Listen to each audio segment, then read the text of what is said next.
we have been seriously preparing a case of plunder against former Speaker Martin Romualdez and former Senate President Chis Escudero.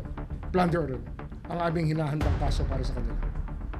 The Senate President, the former Senate President and the former Speaker will be subjected to a case of plunder very soon. Flood control related in so many ways, yes. Kaya isa yan sa aming hinahandang kaso. Marami pong kaso na malamang lumabas na ngayong Abril at marami pong lalabas na kaso sa Mayo. At hindi lang po malversation, kundi plunder po ipa-file na namin. Plunder cases will be filed by this office against high-ranking people very soon enough, by the month of May. Ito, public notice lang po. Susunod na gawin po sa amin to ng Kongreso, I will cite the Secretary General in contempt. Ang sampinang yon ay nauukol kay Safronio Gabunada, isa sa mga House employees. Ang ranggo niya yata ay Deputy Secretary General. Kaya ngayon, ang sasabihin ko na sa publiko, lahat po ng congressman, hinihingi po namin ang SALN ng 10 taon at kung gaano katagal man sila sa Kongreso. At sana, huwag silang magkakamaling humindi sapagkat hindi po kami papayag na hindi sila mag-comply sa aming kautusan. Pag hindi namin nakuha yung mga SALN na una namin hiningi, ay sususpindihin ko po siya mula sa posisyon. Magkasubukan na po ang ating legal system kung ito po ang kinakailangan. Hey guys! Happy Monday! Except sa mga corrupt government officials ng Pilipinas. Today, pag-uusapan natin ang naging pahayag ni Ombudsman Boying Rimulya tungkol sa mga subpina na kanyang isinabmit, pero tila binabaliwala umano ng Kongreso. At pati na rin ang posibleng kaso laban kina former House Speaker Martin Romualdez at Senator Chis Escudero. Simulan na natin. Welcome back to my channel. Magandang hapon sa inyong lahat. Nandito na naman tayo upang tumanggap ng mga katanungan at sisikapin ko pong sagutin ang inyong mga katanungan. At habang ito'y nagsisimula, marahil pwede ko sabihin na merong pong sabpina sa amin ng House tungkol sa SALN. Kaya may sabpina nga ang House Kongreso at ito po'y tinanggap namin at bibigay namin ang SALN ni VP Sara. Kami po ay may sabpina rin na binibigay sa House tungkol po sa SALN ba yun? Yes, sir. SALN ng isa sa mga empleyado ng Congress, ngunit ayaw po tanggapin ng Congress ang sabpina na aming ipinapadala, ayaw tanggapin ng security. At ito, public notice lang po. Susunod na gawin po sa amin to ng Kongreso, I will cite the Secretary General in contempt. Ang sabpinang yon ay nauukol kay Safronio Gabunada, isa sa mga House employees. Ang ranggo niya yata ay Deputy Secretary General. At ito po ay tungkol sa mga plunder cases din na aming hinahanda sa mga congressman na kinauukulan. Tataka kayo, hanggang ngayon wala pa rin ang mga SALN ng Kongreso. At ito, fair warning na naman sa Secretary General na hindi po kami papayag at sa linggong ito, pag hindi namin nakuha yung mga SALN na una namin hiningi, ay sususpindihin ko po siya mula sa posisyon. Magkasubukan na po ang ating legal system kung ito po ang kinakailangan. Para sa mga hindi nakakaalam kung sino si Safronio Gabunada, isa siyang key figure na konektado sa isang malaking movement sa Office of the Ombudsman na nakatuon sa paghabol sa mga alleged na korap sa pondo ng Pilipinas. Ngayon, naghatid ng subpina si Rimulya laban sa kanya na i-release ang kanyang salin. So ang movement na ito ay nagpapakita ng mas agresibong hakbang laban sa korupsyon, lalong-lalo na sa mga matataas na opisyal ng gobyerno. At kung totoo man ang mga hakbang na ito, kudos sa kanilang tapang na harapin ang sistemang matagal nang kini-question ng mamamayang Pilipino. Wala sa akin, wala hong dahilan dyan. Kung gusto may paraan, kung ayaw may dahilan. Ngunit hindi kami pumapayag sa kahit ano pang dahilan sapagkat ang sabpina ng Ombudsman ay sabpina po ng batas.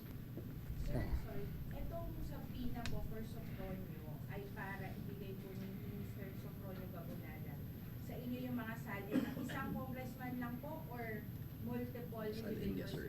SALN niya mismo. Siya po yung aming iniimbestigahan din dito sa Office of the Ombudsman. So sir, itong nirereklamo niyo pong parang hindi po nire-recognize yung inyong subpoena concerning Sofronio Gabonada. Yes, hindi. Pero ang Secretary General kasi matagal nang umiiwas na ibigay sa amin ang nire-request namin mga SALN. At ito po ay magkakaroon tayo ng medyo problema sapagkat ito po ay tungkulin nila sumunod sa kautusan ng Ombudsman. Tungkulin po nila yan. Kaya ngayon, ang sasabihin ko na sa publiko, lahat po ng congressman, hinihingi po namin ng SALN ng 10 taon at kung gaano katagal man sila sa Kongreso. At lahat po ng Secretary General at na nakaraan mula sa 10 taon na hanggang sa mga Deputy Secretary Generals, hinihingi rin po namin ang kanilang mga SALN. Bibigyan pa namin sa pina sila bukas at sana wag silang magkakamaling huminti sapagkat hindi po kami papayag na hindi sila mag-comply sa aming kautusan. Ngayon pag-usapan natin ang SALIN or Statement of Assets, Liabilities, and Net Worth. So, ayon sa batas ng Pilipinas, obligasyon ng mga public officials kasama ang mga miyembro ng Kongreso na magsumite ng kanilang SALIN bilang bahagi ng transparency at accountability. Kaya kung may hinihinging ganito ang ombudsman, may karapatan silang gawin ito. At kung wala naman talagang tinatago, bakit hindi mag-comply? So Mr. Ombudsman, sana ay ipagpatuloy ninyo ang laban na ito laban sa mga buwaya sa gobyerno. Dahil sa kanila, patuloy na nahihirapan ang Pilipinas na umunlad. Ombudsman, meron na po ba kayong initial communication kay Speaker D about this po? Meron na ho. At nag-usap pa kami ng Secretary General noong 1 linggo, 2 linggo na nakararaan. Kaya kami nagtataka kung bakit hindi sila nagko-comply sa aming pinag-usapan. Dahil po sa nangyari, Ombudsman, haharap po ba kayo sa impeachment proceedings? Nga magko-comply kami. Basta katungkulin namin, magko-comply kami. Ang hiningi namin sa kanila, yung kanilang tungkulin sa taong bayan na bigyan sa amin ng impormasyon ay kanilang ibigay. Sir, yung subpoena po kasi is asking you to come in person on April 14 to submit the SALN to the Vice President. So that's Yung custodian ng SALN na magdadala. hindi po kayo personally. Hindi ako personally. Hindi naman ako may hawak diyan, kundi yung officer na may hawak mismo ang magdadala pagkat siya po ay may personal knowledge tungkol sa bagay-bagay na kanilang hinihingi. Ombudsman, may naisip ba kayong reason kung bakit ayaw i-provide ng ibang lawmakers yung SALN nila? Hindi ko naintindihan kasi ang batas ay batas. Dapat sumunod sila. Huwag nila sasabihin separate branch of government. Kung sila ay kahit speaker pa o kahit ano pang rango, pag may subpoena po, sumusunod po tayo. Kung sa korte po tayo, sinabpina, susunod po tayo.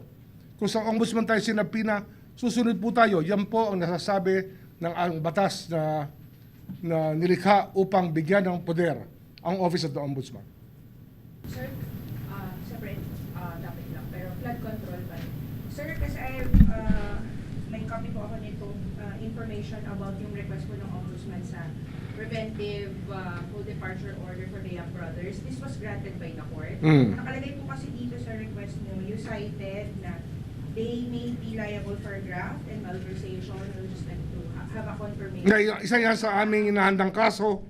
Marami pong kaso na malamang lumabas na ngayong Abril at marami pong lalabas na kaso sa Mayo. At hindi lang po malversation, kundi plunder po ipa-file na namin. Plunder cases will be filed by this office against high-ranking people very soon enough, by the month of May. Alam nyo, kung magiging successful ang ombudsman sa pagsasampa ng kaso at mapanagot ang mga high-ranking officials na involved dito, doon nila makukuha ang respeto ng taong bayan.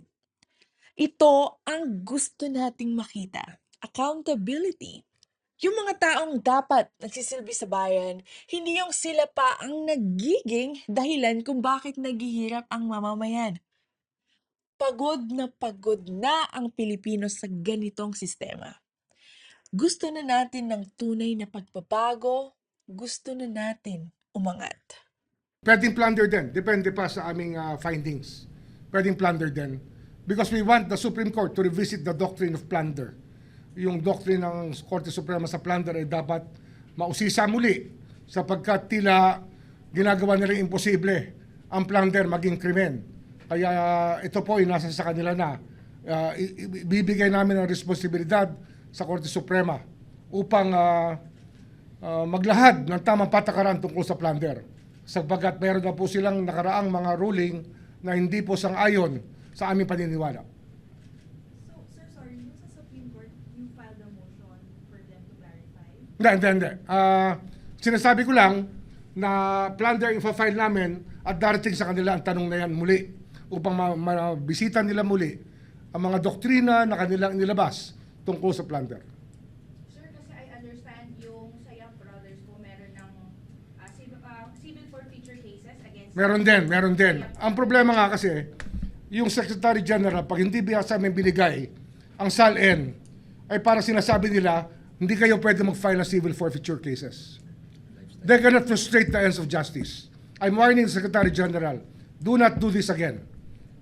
We will cite you for contempt and we will suspend you, if not remove you from office. Sir, the fact ba na may, I'm asking your opinion on this as a lawyer, given na meron na pong civil forfeiture cases na pending against the Yap Brothers, does this make them liable for plunder already? Kasi No, it doesn't follow. Doesn't follow. Doesn't follow. Or any criminal case, sir. Now, we have to look at the circumstances by which we qualify a crime to be plundered. Anyway, Kayo, sir. in the same light, no, I'd like to say that we have been seriously preparing a case of plunder against former Speaker Martin Romualdez and former Senate President Chis Escudero. Plunder rin ang aming hinahandang kaso para sa kanila. Sir, Related on sa... record, sir. And as a conspiracy, with the element of conspiracy involved in the preparation of the complaint. How soon po itong file? Well, within the month of May. We're just tying up many things that have to be there for us to make a case out of it. Pero the Senate President, the former Senate President, and the former Speaker will be subjected to a case of plunder very soon. Flood control case, flood control related po ito, sir. Ito. Flood control related in so many ways, yes. Sila yan. Pero marami pang iba kasi nga marami pang ibang mga miyembro ng dalawang bahay na maaaring tamaan din ng mga kaso ng plunder sa aming hinahanda ngayon. Sir, curious lang. Since ito ay involving former Senate President and Speaker, may kinalaman din ba sa violation of, drafting a budget? Exactly. Not necessary. It's actually the way that the budget was passed upon by the two houses and how many things have been implemented because of that. Budget process, sir. Budgetary process. Conspiracy. Conspiracy. Sir, pwede yung ma-expand paano po nag-evolve dun sa part na? Now you'll get it later on when we explain the facts. Makukuha nyo yan. Madaling maintindihan. Actually, narinig nyo na yung istorya eh. Narinig nyo na yung istorya mula sa mga testigo dati sa Senate. And if you think about it, there was a conspiracy to commit plunder. I think you can put everything together. Kayo mismo, you can put it together. It doesn't take a genius to do it. Kung budgetary process po ito, so ibig sabihin marami pa rin madadamay. Maraming madadamay. Anong years po yung tinitingnan natin sa budget? Right now, ang tinitingnan natin, 24 and 25. Pero, it can go back to as far as the time of Speaker Velasco is concerned. Nung panahon ni Speaker Velasco, malamang ay babalik pa kami hanggang doon sa pag-aaral ng mga kasong dapat pagulungin laban sa mga taong gumawa ng ganitong gawain ng plunder nga. Yung paglilimas ng ating kaban ng bayan. Meron din po kasama from DBM, executive officials. Malamang, meron din.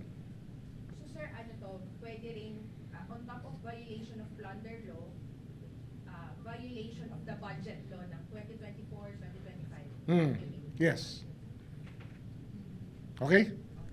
Wala na. Sige, thank you. Narinig niyo yun Plunder case ang posibleng isampa. Malaking bagay ito kung mapapatunayan dahil bihira nating makita ang ganitong level ng pananagutan sa matataas na opisyal. So for now, we're hoping for the best and of course, mananatili tayong mapanuri sa mga susunod na mangyayari. By the way guys, if you're someone na mahilig sa do-it-yourself or gustong laging prepared sa bahay, I found this super useful tool sa Lazada.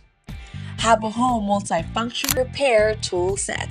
Perfect siya for basic repairs, woodworking, or even small electrical fixes. I personally like na compact siya but complete na so hindi ka nabibili ng paisa-isang tools. I link it down below and you can use my code for discounts. At bago tayo matapos, if you believe in calling out issues like this and making things make sense, you might want to check out our merch. Make It Make Sense collection is now available at dinotknoweverything.com. Because sometimes, hindi na talaga natin maintindihan, kaya we say it out loud. Thanks for watching, guys. Don't forget to hit like, comment your thoughts, and subscribe for more Real Talk. See you in the next one. Goodbye.